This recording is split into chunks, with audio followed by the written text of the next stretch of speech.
Golden State Media Concepts bring you Book Review Podcast, a haven for bookworms of all ages and the widest genres, from mystery to memoirs, romance to comedy, fantasy to sci-fi. If you love to read, this is the podcast for you. It's the Golden State Media Concepts Book Review Podcast.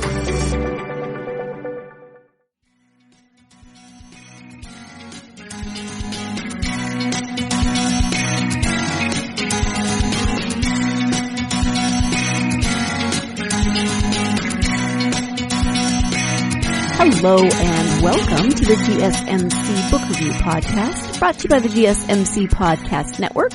I am your host, Sarah, and I am going to talk about Christmas books. Here you thought Christmas was over, right? It's December 28th. Maybe you're relieved that it's over. Maybe you've taken down all your Christmas decorations, but I am here to tell you something that you may or may not already know. But the 12 days of Christmas are actually after Christmas. In the retail world, of course, that makes more sense for them to be before Christmas so they can do all the Christmas sales and all that wonderful stuff. But it's actually a church thing, a liturgical thing, and the Christmas season runs from Christmas Day, December 25th, to January 5th, which is the day before Epiphany. And Epiphany is the day when many churches celebrate the coming of the Magi or the Three Kings to the Nativity, to the baby Jesus, etc. Little bit of trivia for you. So the 12 days of Christmas, December 25th to January 5th. There you go. And I don't have a partridge in a pear tree for you or any of those other things, but I do have some of the books that I listened to on audio this year. As you may remember from last year, I like to stock my phone or my iPod or whatever I'm listening to at the time with Christmas holiday books, starting about after Thanksgiving, not before Thanksgiving, after Thanksgiving. Usually I stock up on the Christmas books, I stock up on the holiday movies, I spend a lot of time with Hallmark, and this year was just insanely crazy. I didn't do a fraction of the Christmas stuff that I normally do. We didn't even put up a tree. Yep, that's how crazy it was. The most festive we were was that I put the garland and some lights on our mantle, and then I put our Christmas presents under the garland in front of the fireplace. Yeah, that's about as crazy as we got here in our house. At any rate, even though, Christmas is over, I do want to talk about some holiday books, including Hanukkah. It is still Hanukkah. That's almost over as well, but we are still in there. So what is today? The last day? The penultimate day? I have to look at the calendar. I can't remember. I apologize to my Jewish readers for not knowing that off the top of my head. Listeners and readers, you know what I mean. And then maybe some New Year's books as well. We'll just see how the episode goes and where the Spirit takes me. So let's actually talk about some audiobooks that I listened to. So one of the authors that I discovered this year that you may already know about, because she has clearly been around for a while. She has a lot of books to her name and a lot of holiday books to her name. Her name is Samantha Chase, and I encountered her on I think I was doing the free trial of Audible Escape. I don't know if you've ever tried that. Again, not being paid by Audible, but they have the Audible Escape, which you pay, I think, an extra fee each month, and then you can borrow books. It's not like the free credits that you get on Audible, but you can borrow as many books, as many titles as you want, and then return them as you're finished and get some more. Maybe there is a limit. I don't know. I did not test that to see how many I could borrow at once, but you do pay an extra fee. So I was trying the month-long free trial of that, and I discovered Samantha Chase and many of her holiday books. So I think I listened to 4 this year. I'm looking at my list. Yes, 4. The Christmas Cottage, Ever After, Christmas in Silver Bell Falls, and Holiday Spice. So the Christmas Cottage and Ever After are actually a duology, possibly more in the series. I think it's a duology if I'm remembering correctly. The Christmas Cottage, sounds very Christmassy, has all of those wonderful tropes of, unexpected encounters and awkward pasts and reuniting and all those good things. But it is at the heart of the story is this legend about the Christmas cottage that if you spend your wedding night there, then you will have a perfect, happy, wonderful, loving marriage, and that will last a very long time. And so this family has had it, and they have a tradition of Christmas Eve weddings, and their daughter is convinced that she is going to get married there on Christmas Eve. She's not, she's convinced, but she does have a fiance. There are plans in place, but things just aren't, going as smoothly as they could. And throughout the course of this, she convinces her maid of honor that she needs to go and decorate the Christmas cottage to her specifications for the wedding night, and she has a lot of them. So the maid of honor does, and she happens to encounter the best man, who is also the bride's brother, and her secret crush from childhood, whom she hasn't talked to in 12 years since they had 12 or 14 years since they had a very awkward encounter when he was leaving for college and she was 14, and she tried to kiss him and told him that she loved him, and he just sort of freaked out and left for college. Yeah, you see, all those good tropes. So one thing leads to another, as you can imagine. They have that encounter in the Christmas cottage. Let's just go with that. I think you can probably draw conclusions of your own as to what that encounter entailed, which just then the bride is very, very unhappy, and it goes from there. So the first book is about the best friend and the brother, and then the second book, Ever After, focuses on the bride from this first book, the sister, who doesn't end up marrying the fiance in the first book. And I know that's a spoiler, but you probably already guessed that she was getting married for many, many, many of the wrong reasons. And so she has to figure out, okay, so she didn't have her perfect Christmas wedding. She didn't have her perfect happy ever after. What does that mean? Who is she going to find? And then her story takes place a little bit around the holidays. Both stories have Thanksgiving in them. Both stories have a little bit of Christmas in them, if I'm remembering correctly. So, and then you get more of the rest of the family. Although, here's the thing. This is two families that are very, very close, and these kids grew up together. That's why the two main characters are best friends, and how the brother is involved. But in the second book, after the couple in the first book got together, in the second book, her family just kind of disappears. It's always about the in-laws, which are the parents of the main character in this second book, and that makes sense. But her parents are nowhere to be found, even though they live in the same town and they were, supposedly all best friends with the other parents in the first book. They're just, not one single mention of them throughout the book. I found that very, very weird. Okay, so there you go. Two Christmas stories from Samantha Chase, two holiday stories. I also listened to, you know what I mean, a book called Holiday by Gaslight by Mimi Matthews. So this was a historical fiction Christmas story taking place in the Victorian era. Surprisingly, maybe not surprisingly, but surprisingly intense for a Victorian era romance, because there is, no encounter, if you will. I don't know why I'm using euphemisms tonight. It's not like I can't just say sex, but it's the Victorian era, so they court in very different ways than we would think of courting now. But just the thought of, maybe holding hands or possibly kissing at some point it sends the heroine all aflutter. But I was actually impressed by how the author, Mimi Matthews is the author again, how the author managed to, really build up that tension and make there be romance and, some sexual tension in this story where you maybe don't expect it in the repressed world of the Victorian era.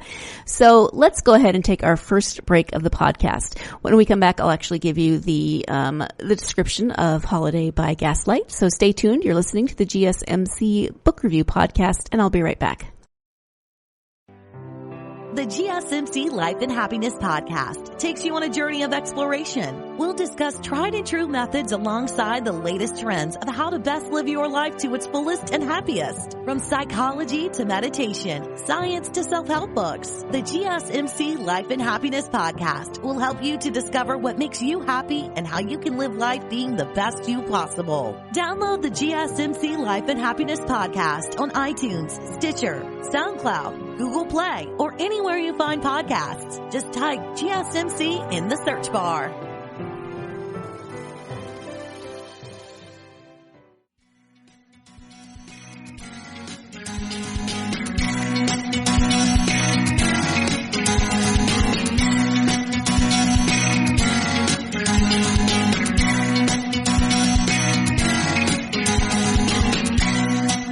Welcome back to the GSMC Book Review Podcast. I am doing a late Christmas/holiday book fest, whatever you want to call it.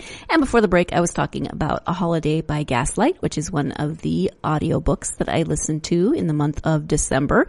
And I said I would give you the description, so here it is. It's a courtship of convenience. Sophie Apicet is quite willing to marry outside of her class to ensure the survival of her family, but the darkly handsome Mr. Edward Sharp is no run-of-the-mill London merchant.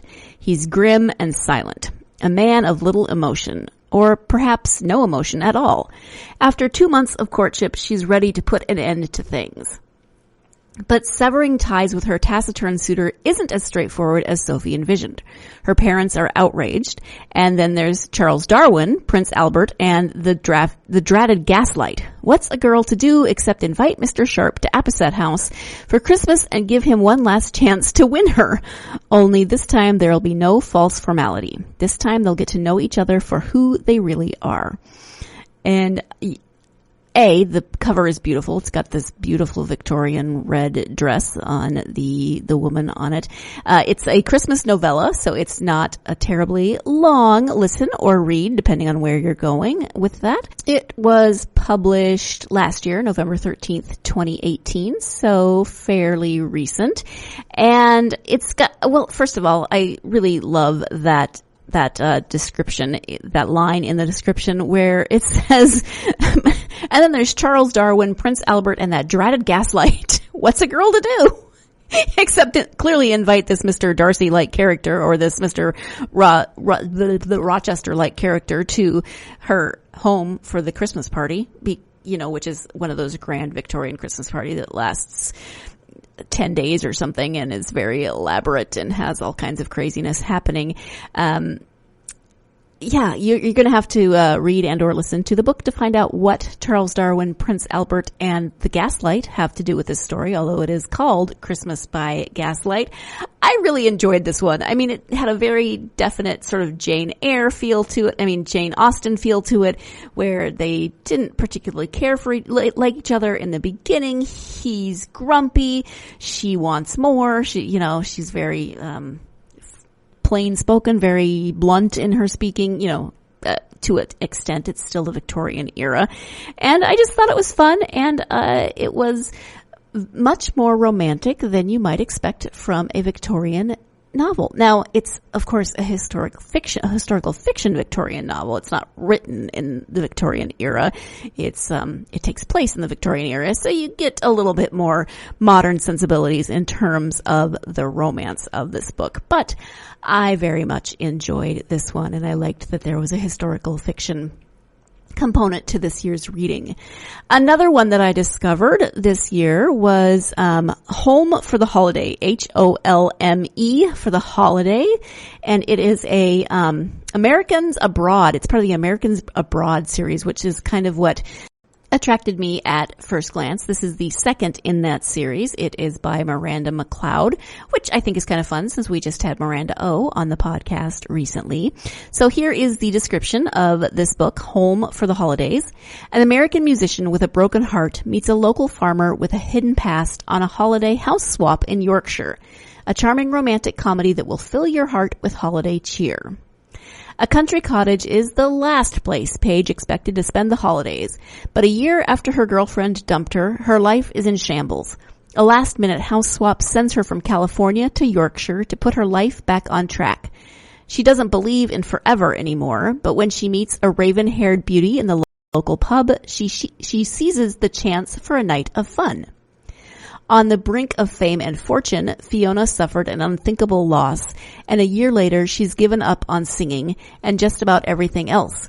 When the brother she relies on too much skips town for her own good and loans his cottage to a stranger for the holidays, her life is turned upside down. She knows she can't make a new relationship work, but when she meets a purple-haired American at the local pub, she figures it wouldn't hurt to blow off some steam. They never meant to see each other again, yet from the very first morning when the vicar comes to call and Paige gets mowed down by a runaway llama, they just can't seem to escape their lives becoming increasingly and hilariously entwined. And when a series of calamities threatens Christmas in Home Village, the two must work together to save the day and maybe find true love along the way. A year ago, their lives fell apart. Can a bit of Christmas magic help them build a new life together? All right. So this book it's got all the classic tropes of a great Hallmark movie, of a great Christmas story. You know, you've got the funny elements that scene with the vicar and the llama. Yeah, that's got some definite strange and silly humor in it. I won't give anything away, but you may have noticed that this book is about two women. It's a romance about two women. Yes, it is. And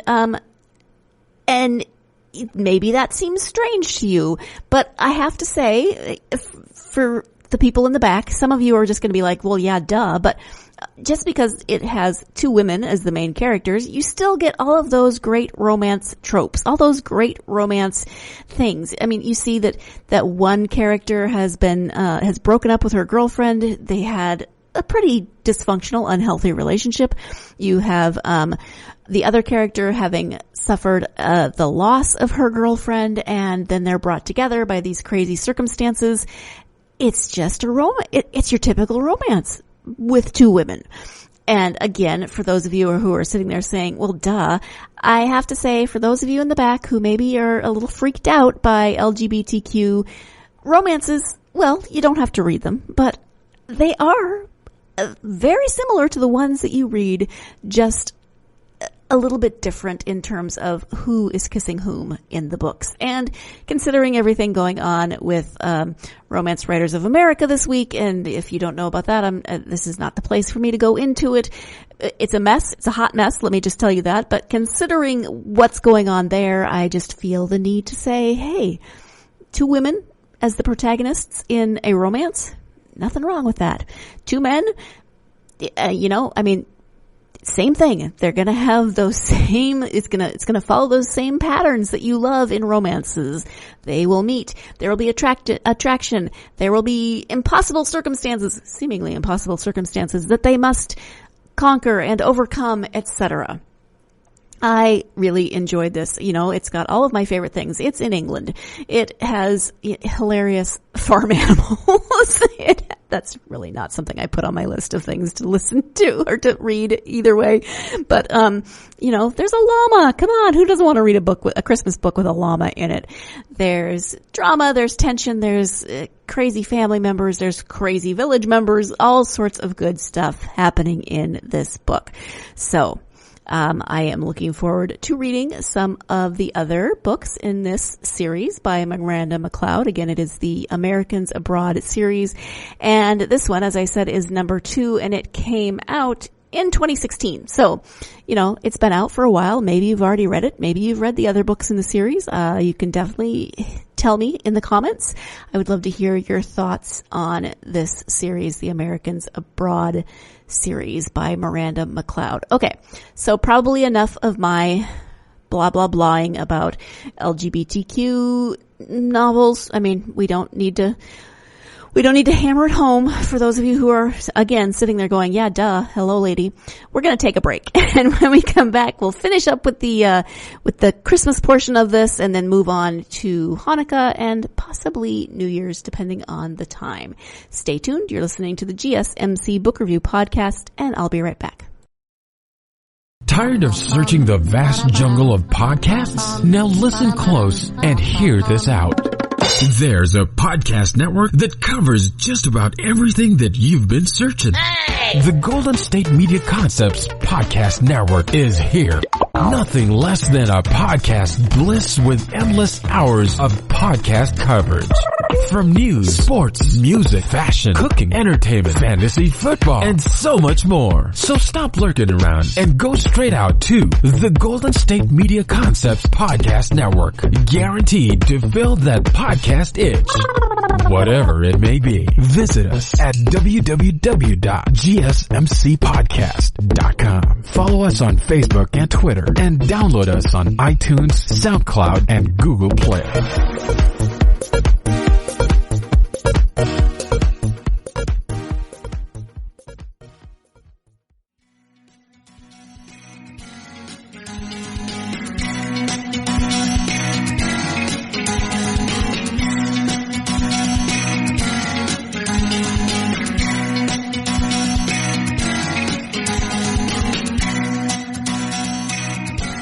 Welcome back to the GSMC. Sarah is rambling on like a drunken elf hopped up on too much Christmas sugar podcast.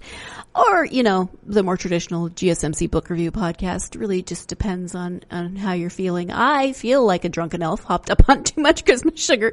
I haven't had that much sugar or caffeine today, but I feel like I'm just like blah, blah, blah, blah today. Sorry about that. Too much Christmas. I don't know. At any rate, another book that I listened to and was also part of a series was also by Samantha Chase, and that was Holiday Spice, and that is the Shaughnessy Brothers series. This one actually is about the sister in that series. I think there are 6 brothers, and it's obvious when you listen to it that the 6 brothers have already had their own stories because they're all married, and you get snippets of those stories throughout Darcy, the sister's story. So it is part of that series. It's also by Samantha Chase and has a lot of the classic tropes. You know, they get snowed in, she gets snowed in, and after a kind of random set of circumstances bring her into contact with what will be, you know, with Will, with the love of her life, of course. And, you know, you gotta love the snowed in kind of theme because it's very Christmassy and very wintry, although they get snowed in October. Which I've been there, and at any rate, it still feels kind of Christmassy, but yeah, it's still October. At any rate, that was another one that I read that was part of a series. And then I read a novella by Keeland and Pamela Ward. Let me just double check that I got that name right. Penelope Ward, excuse me. It's called The Christmas Pact. It is, as I said, a novella, and it is so classically Hallmarky because it involves 2 characters, Kennedy Riley and Riley Kennedy, who both just happen to work for the same company. Their email often gets mixed up, sent to the wrong person, and that leads to shenanigans, which lead to them making this Christmas pact wherein he will go home with her to pretend to be her boyfriend at Christmas, and she will go with him to his brother's wedding the following week. Simple enough, but of course nothing is ever simple in these types of books, and they have to get to learn to know each other and not, you know, be so judgmental and all those wonderful things that go into these classically Hallmarky books. And please know, if you haven't already figured this out about me, that when I say Hallmarky, I'm not using that derogatorily. I like Hallmark movies. I love and books that remind me of Hallmark movies. I can't help it. I like it. And then one more Samantha Chase book, just to mention, Christmas in Silver Bell Falls, simply because it is about an author who is writing a Christmas book, even though she hates Christmas. And now she has to write this Christmas story, and she gets, an inheritance from her grandmother that she's really never known. And it's a cabin in Silver Bell Falls, which constantly plays the song Silver Bells and drives her crazy. And she has to learn a lot about her grandmother and her life and her family and herself, and she has to write a Christmas story. Okay.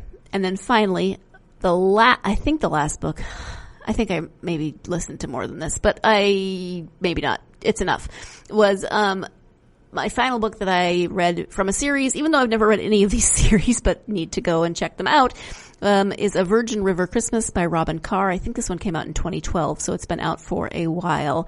And this is a full-length novel, takes place in and around Virgin River, California, and there's clearly been other books in this series. Again, you get, there's a heavy Marine presence in this book. Marine meaning the actual armed force. That's not right. Branch of the armed forces. There we go. In that the male main character was a Marine. The female main character's husband was a Marine. He was her husband's best friend, the other main character. In the town of Virgin River itself, there's many men who have been Marines. So there's a definite military theme in the books, patriotic, theme running throughout those. So if that is something that you like to read in your romance, then you may want to check out A Virgin River Christmas or any of the other Virgin books set in Virgin River by Robyn Carr. I did enjoy that as well. Not maybe as silly and lighthearted. No, there's some definite silliness and lightheartedness in the book, but it's also got some pretty heavy themes in it as well, in terms of loss and PTSD and survivor's guilt and many, many other things. Okay, I have rambled on enough. I said I was going to try to get to New Year's. Not going to happen.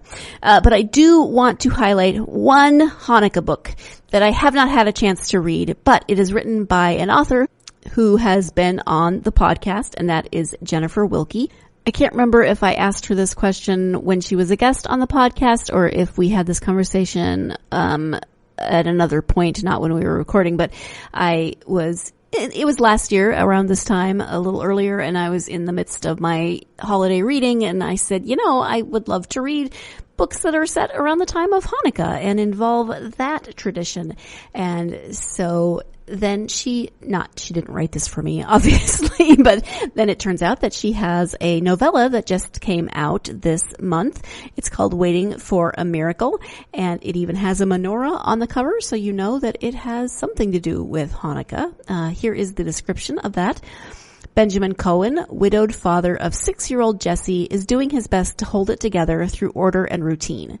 The last thing he needs is his matchmaker mother to set him up with her next-door neighbor, no matter how attractive she is. Rachel Schechter's dream of becoming a foster mother is right within her grasp, until her meddlesome neighbor tries to set her up with her handsome son. What's worse, he's the father of her favorite kindergarten student. She can't afford to let anything come between her and her dream, no matter how gorgeous he may be. Can these two determined people trust in the miracle of Hanukkah to let love and light into their lives?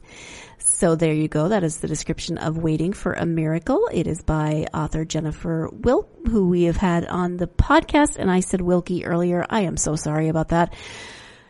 Too much sugar. Clearly too much sugar. Jennifer Wilk. There's no E on the end. W-I-L-C-K. I know this. Now you have the correct spelling. Jennifer, I apologize for mispronouncing your name, but thank you so much for writing a Hanukkah novella. I am very excited to read it and can't wait to, maybe it'll come out on audiobook and I can add it to my list to listen to next year, even though I plan on reading it before then. And when I do get a chance to read it, then I will let you know what I think. So, very excited to add Hanukkah to my holiday list of reading. What are your favorite holiday books? Are they Christmas? Are they Thanksgiving? Are they Hanukkah? Are they Kwanzaa? Are they New Year's? And if so, what are those books? Because obviously there are a plethora of Christmas stories out there, Christmas romances, but what about the other holidays around this time of year? And what about the ones that I'm not even mentioning or maybe don't know enough about? If you have books that you like to read that are holiday themed, but not necessarily Christmas themed. I mean, I still want to hear your Christmas suggestions, but I would love to hear your Hanukkah suggestions, your New Year's suggestions, your Kwanzaa suggestions, whatever it is that you enjoy reading and the holidays that you enjoy celebrating. Please let me know so I can add them to my list for next year. I am going to go, I don't know, drink some water or something. Try to dilute the sugar in my system. I hope you had a wonderful holiday week. I hope that you are going to do something, whatever's fun for you for New Year's. Stay safe. And then join me on Tuesday for my final episode of 2019. I will have a returning guest on the podcast. That is author Debbie Burke. We will be talking about the second book in her Tawny Lindholm series, and this one is called Stalking Midas. If you want something to do between now and then, you should go back and listen to the episode she was on originally when we talked about the first book in this series. That was episode number 66, and of course, interview with Debbie Burke. If you want to go and either re-listen to that or listen to it for the first time before you listen to the interview on Tuesday. Have a wonderful weekend, and I hope that you have plenty of time to not only get lost in a good book, but eat your weight in sugar, if that's what you so desire. I will talk to you next time. You've been listening to the Golden State Media Concepts Book Review Podcast, part of the Golden State Media Concepts Podcast Network. You can find this show and others like it at www.gsmcpodcast.com. Download our podcast on iTunes, Stitcher, SoundCloud, and Google Play. Just type in GSMC to find all the shows from the Golden State Media Concepts Podcast Network, from movies to music, from sports to entertainment, and even weird news. You can also follow us on Twitter and on Facebook. Thank you, and we hope you have enjoyed today's program.